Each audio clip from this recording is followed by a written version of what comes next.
All of you here want to be feature writers? Yes? If my enthusiasm is good, helps in stories, helps in interacting with people. I've got a number of ladies here who, this is pretty indicative, and if you look around you'll realize it's pretty indicative of what the industry is about. It's female dominated, okay? And I'm usually outnumbered. So it's good to be at this end where I get to introduce young men and sort of help the proceedings along. Okay, you've all got your little booklet, right? So you know who's here. But very quickly, we've got Susan, we've got Alicia, we've got Linda.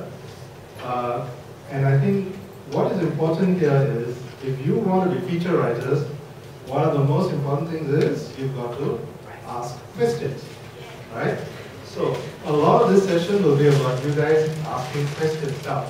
We are in amongst friends, right? We want you to get the most out of this session, and we want you to have a good time at the same time, right?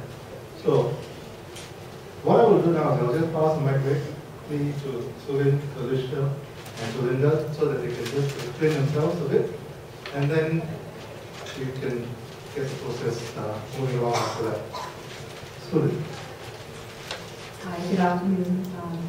I'm Sulin. I basically started out, how far back should I go? I'm not quite sure. As far back as you like. I guess I've always loved reading, and I've enjoyed writing throughout my school life. So I always harbored ambitions to be a writer. And when I went to university, I never chose to study media, and I had a focus on journalism as well as critical thinking. It was like we're going to call it critical thinking. And when I graduated, I happened to see a job ad for writers at 8 Days magazine. I applied for it and was fortunate enough to get a job there. And so that's where I very much acquired my skills as a writer. After that, I took on a range of freelance work, and then I joined Wine and Dine magazine because that was an area that I felt most passionate about. So I was working for Wine and Dine magazine, and then as I wanted to grow my knowledge about food and the restaurant industry, I started working a lot with chefs, and I was writing cookbooks with them and collaborating and doing a lot of work with chefs. So who was the most famous person that you interviewed or spoken to or featured? That's a toughie. Depends on which industry you're talking about. Top of your mind. Well, I guess Johnny Depp was someone that I was very excited to meet, and I was quite disappointed that I didn't. Okay. So, Alicia. Hi everyone, I'm Alicia. So I'm the editor of Juice magazine at the moment. I've been in this industry for almost 8 years. Like Susan, I really always just wanted to be a writer. I feared, of course, because critical Asian family, my dad was like, no, you could be a doctor or something. Yeah, in uni, so I studied engineering at first, but I dropped out. I went to a media school, RMIT, in Australia. After that, to pursue media studies, which I majored in journalism and television production. I moved back to Singapore, and it's very persistent.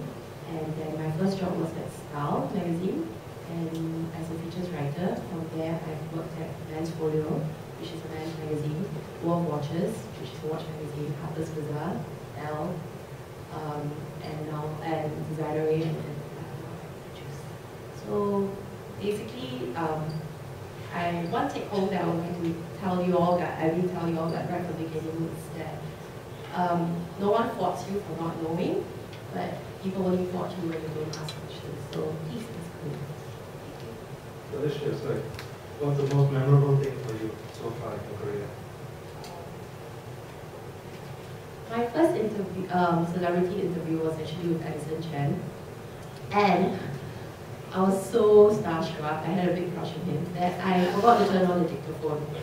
Okay, so basically, I then had to use my journalism credentials and actually called in a lot of contacts to get another email interview with him. I didn't dare to tell my editor that, okay, but I did admit it to her after a while, and she was like, oh my god. But yeah, in the end, I did get an interview, so that's very memorable, and it's a good lesson to learn. Please check the phone is turned on. Perseverance, very good. Linda? I learned the columns, and Lisa, you said about asking questions, so I was just intrigued. You said you're editor of Juice magazine currently.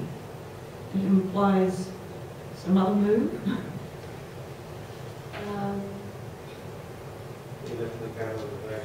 It's okay, I thought I put you on the spot. Yeah, that's what journalists do. Sorry.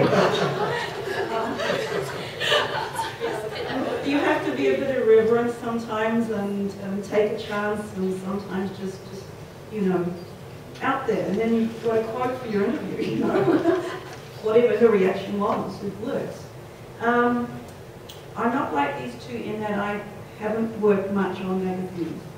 I only did a stint around 2000 of some dreadful ones, sort of women's magazine stuff for Australia and New Zealand that nearly wiped me out in terms of readers' letters.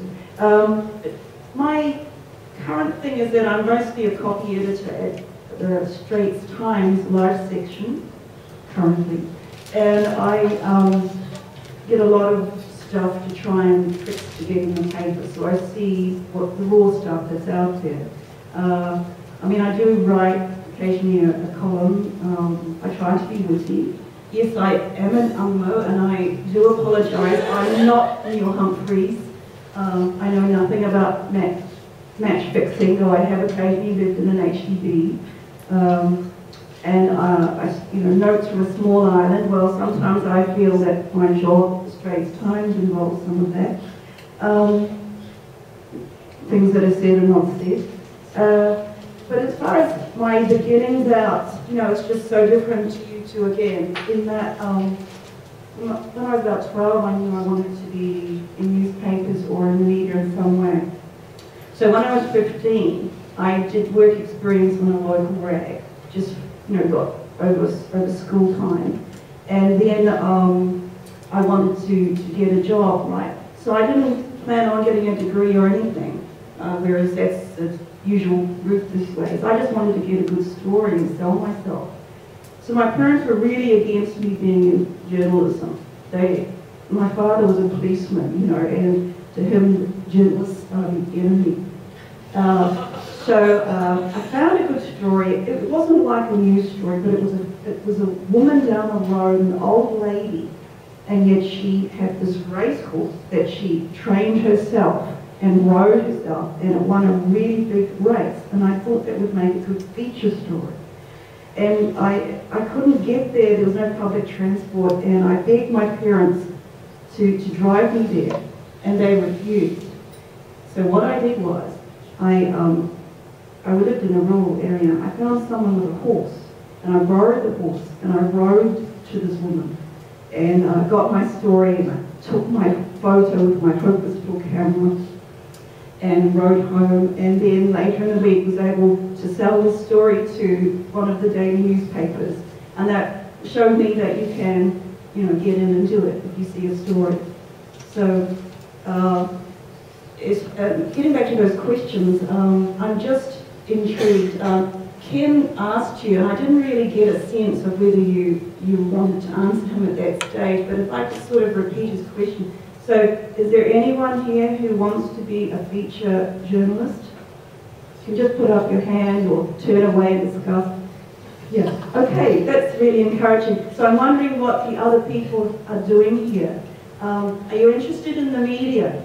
Is anyone just interested, want to know about that machine trying to manipulate your minds? Okay, I'll stop there and hand this back to Ken. Okay, good. So that you understand why I'm here, got about 30 plus years in journalism, started with the newspapers, then on to the magazines. Now I have my own magazine, and it's called Storm, and we also have an online version of it. One of the key things I found that was important in being a journalist was to have a very curious mind. Be unafraid to ask questions for the simple reason when you do ask them, you are enlightened. And you do meet a lot of very interesting people out there. Never presume that who you're going to meet is not going to have enough meat on the bone to give you. You ask the right questions, you will get the right answers maybe, or you'll get answers that will help you. Right? So with that, are there any questions based on what you just heard that you'd like to ask any of us? Very difficult, no? This is the situation in most press conferences in Singapore. It's sometimes quite, yes, you have a hand, yes. Okay, I'm going to ask a couple of questions. Is that okay? Okay, I'm going to put this out there. Is the magazine industry dying? And when you're writing for different magazines, do you change your style and tone according to the magazine, or does it generally stay the same?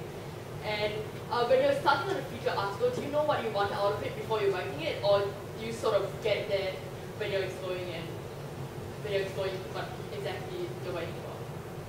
Okay, so the first question, do you read magazines? Yeah, I do. So it's not dying. No, Right? A magazine is a medium of communication.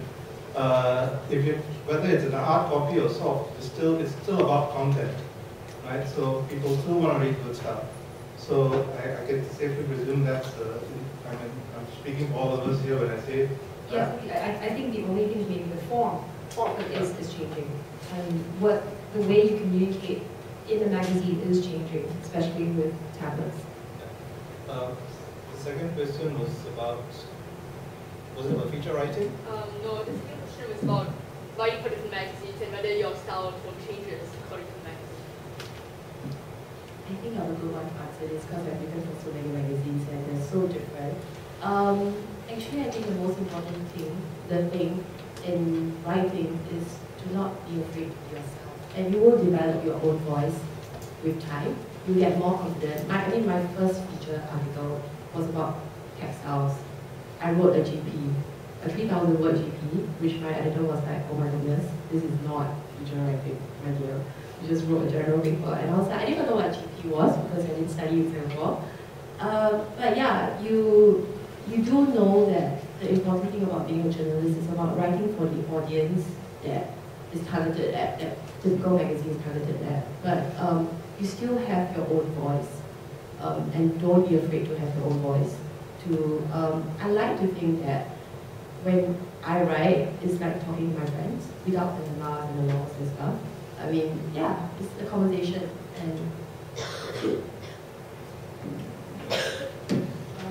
Well, I don't know about the magazine scene here, so I'd like to just ask you, Elisa, a much nicer question. So, what is the sort of style that Juice Magazine needs or likes?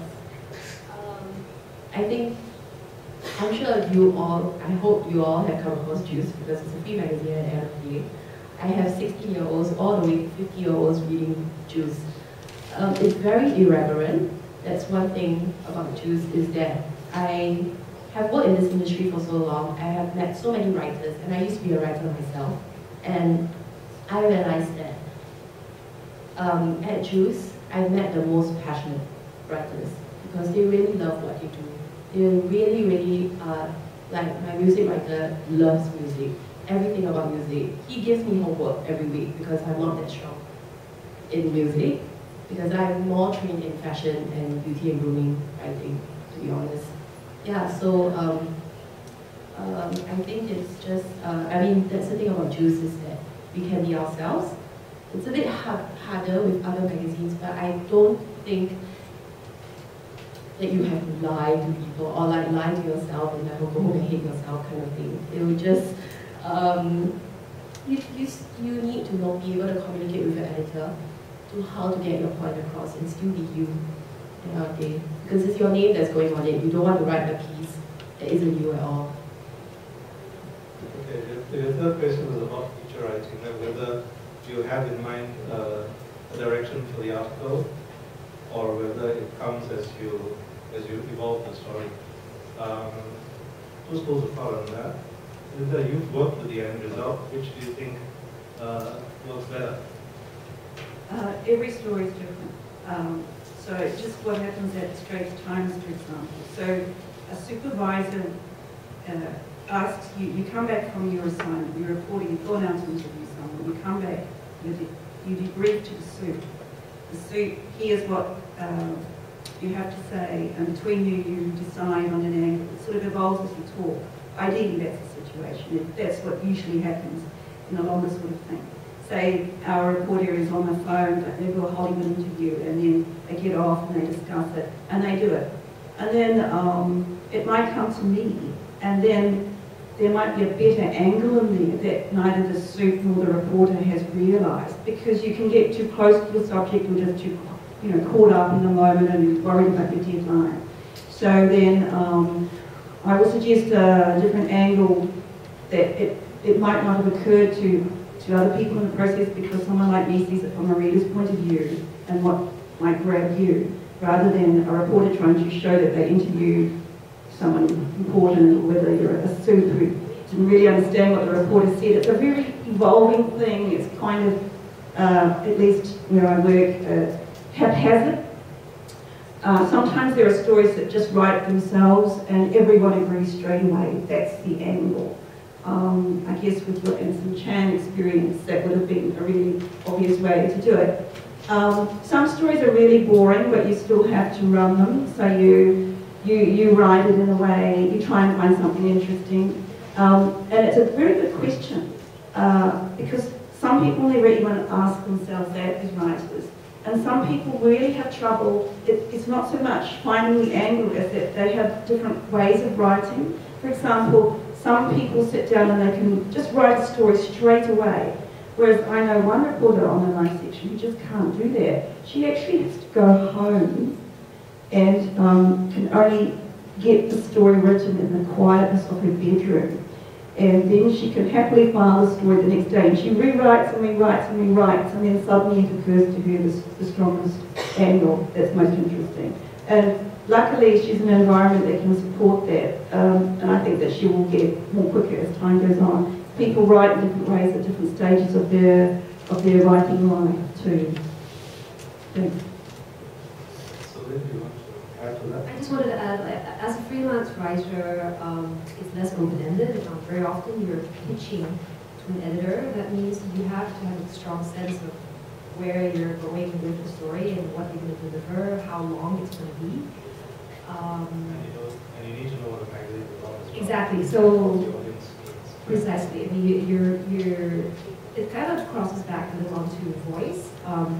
I agree, Alicia, that you should retain a sense of self, but also you need to have a strong understanding of the particular title that you're writing for, how they position themselves, the kind of lifestyle they might be projecting to their audience as well. And so you need to use language that finds resonance in your reader. Don't alienate the reader.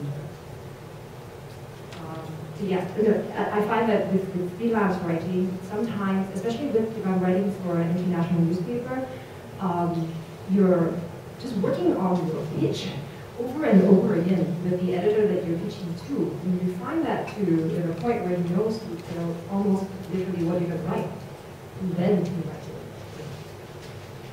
So let's just find out, general show of hands, how many magazines in print form? How many prefer to read it online or tablets or, and how many would, doesn't matter, the medium, just as long as they good content. So it doesn't matter. Okay. But do you expect a different style for your magazine in print versus your iPad version or your iPhone version? Do you expect a difference in that? I'm just trying to get you guys into this conversation as well. I suppose so, because in an online medium, you would rather want information bite-sized, and so that it's easier on the eyes. So you're just getting snippets of information, because most of the time when you read online articles and everything, it's targeted for more short attention span readers, and that's it. Whereas for hard copy magazine, when I have it in my hand, I'm easier to flip through it and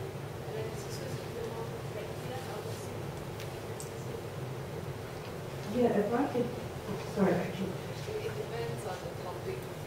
Like for news, I'll prefer it to be on print because for news and big websites, the website is very cluttered and very noisy.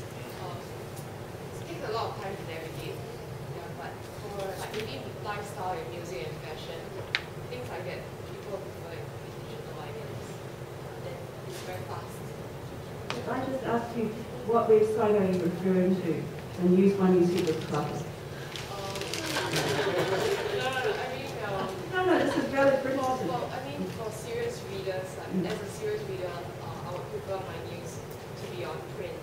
Yes. For serious reading. Have you looked at the different newspaper websites like the Guardian is compared to the Straits Times or the Daily Telegraph compared to the Straits Times? You find that that's one of the things that irritates me about this current Straits Times website. It's very cluttered.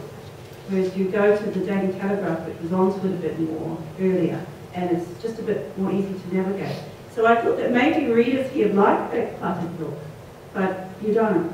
You don't. It's a personal thing. Yeah. Yeah. The other thing that interested me about what Ken was saying was that you clearly understood.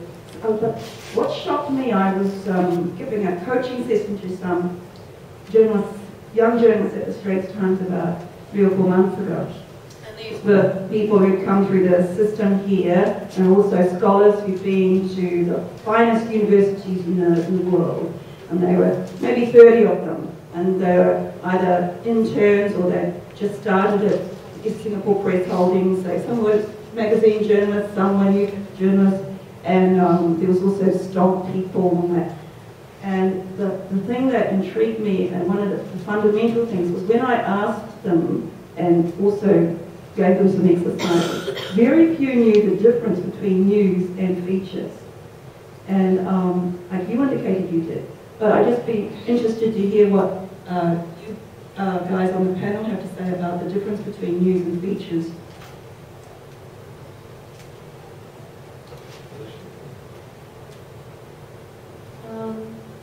Okay. Personally, why I didn't pursue writing news was, I think the thing with news is like, it's hard news and soft news, right? It's who, what, when, where, why. But I think with features, you can be a bit more, like, you can explore a bit more. Of course, you answer the who, what, when, where, why, but you can start it with the anecdote.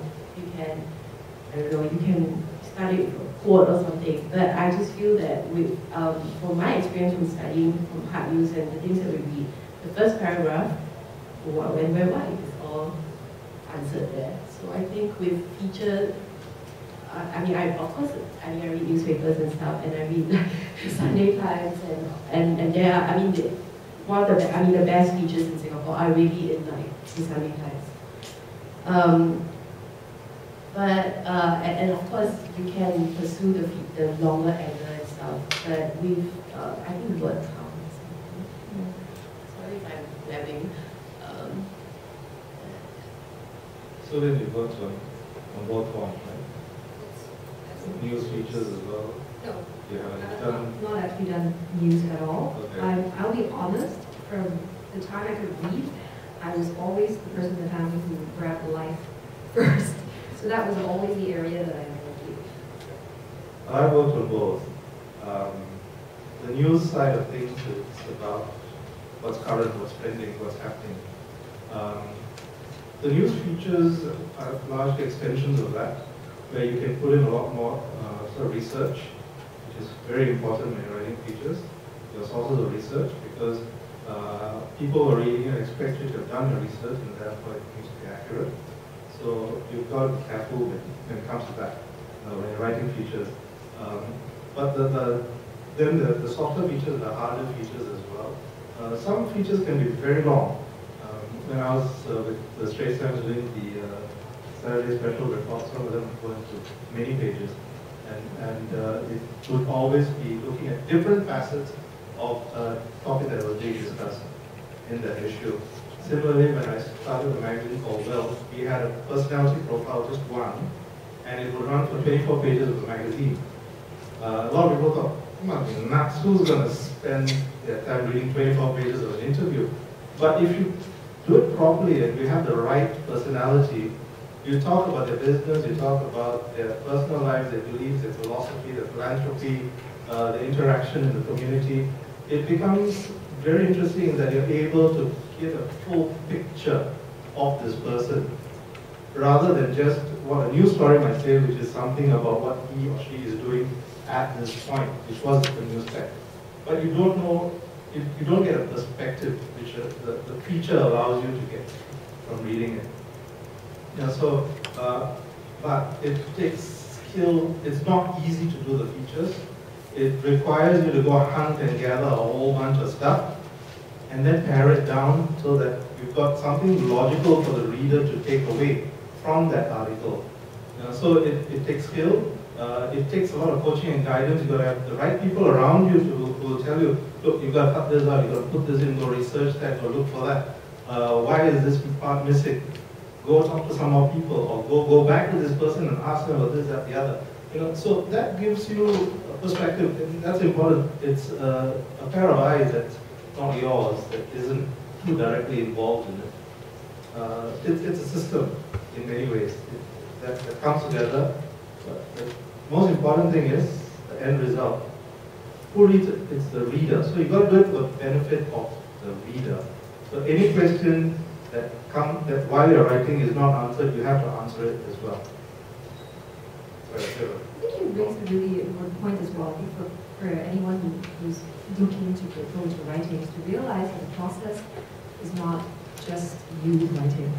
It can actually becomes a team effort, and what comes out in print is not just you.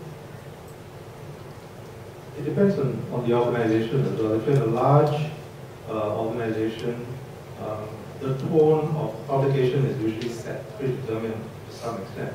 So you need to deliver to that tone. In something smaller like what I have now, Storm, which is essentially a magazine that kind of reflects the kind of things that I'm interested in as well. It's pretty much what I think needs to be communicated to the reader. And my readers are largely decision makers for the print magazine. Online, it can be anybody. But I presume that even if it goes online, if it's of interest, you will read it. So what we did recently, we did a piece on Stephen Riadi. I don't know if you're familiar with him. He's the guy who runs Overseas Union Enterprise. And he was recently in a bidding war for FNN. That's the largest business transaction in this region for the longest time. It was a $13.8 billion deal. And he lost that to the Thai billionaire who has Chang beer and a whole lot of other things. But when I spoke with Stephen, it was because I wanted to understand what lessons he learned from that whole experience. And it raised a lot of issues. It raised the issue of how Singapore wants to be a major player in this financial industry, but doesn't have the resources.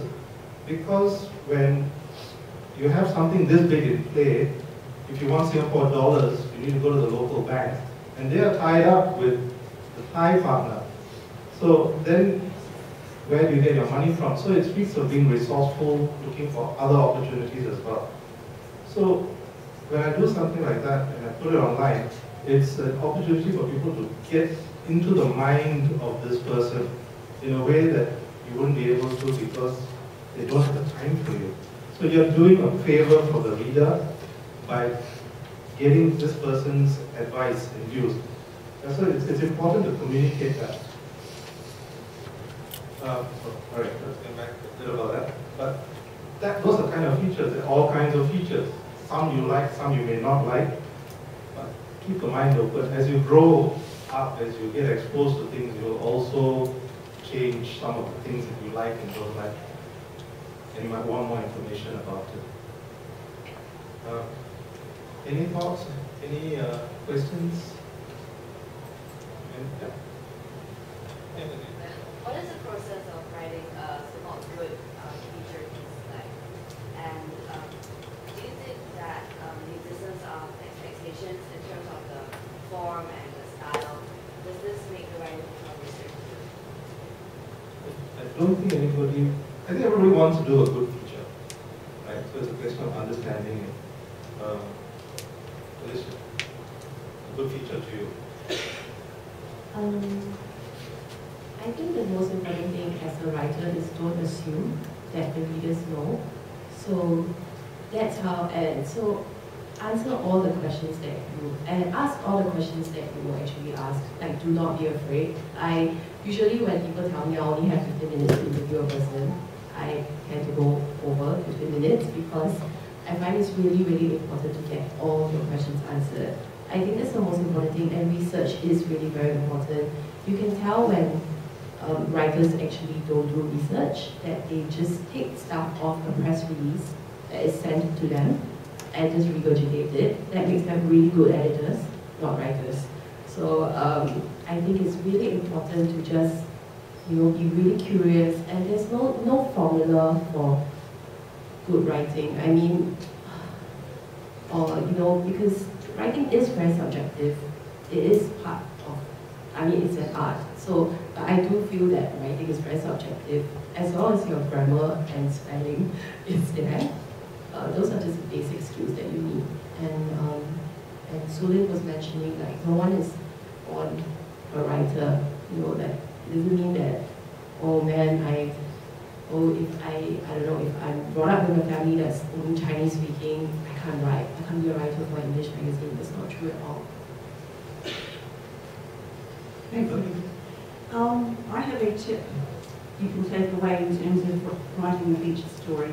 There's so many ways you can approach it. Maybe you're a freelancer and you want to pitch it to several people. You don't know what magazine's going to actually take it eventually. So what you do is start with an anecdote intro. So say if you've gone and interviewed people in rest homes about the real situation there, maybe you followed the life or half a day of someone being bathed or washed and didn't see very nice treatment, or else you did see care. So you would write about what you saw and experienced in that room between the nurse and the man as you start. And then, once you've got him being bathed, maybe you'll bring some colour into it, capture what you saw. And then you use that as what we call a peg to get into the story that Mr. Coe's life, 20 years at this rest home, it reflects the plight of some people stuck in that situation, blah, blah, blah. Then you get a quote from someone at the home, and maybe, if the man was articulate, you've got something from him, or someone translated something, and then you go on to other people, and then you go into the wider picture, and then you go back to Mr. Coe at the end. Sort of like a very basic structure, but that's a very easy way to get into writing a feature story. So then, any tips on feature writing? I think you touched on it earlier as doing the research. I think you need to really also understand what has already been said about the subject, so that you can also work out how you can add to what already exists. How can you also think about how you can tell a good story. It's important to keep your reader engaged because they're not obliged to read every single thing. What to you is a good feature? What features have you read that you found to be good, you still remember? Personally, I like human stories. Human Human stories that are more driven by social causes. social causes. What do you look for in a feature? Honesty, truth, and painting the picture as it is. Any of you out there who've sort of read that feature that still stays in your mind, that has left an impression on you? Could be anywhere.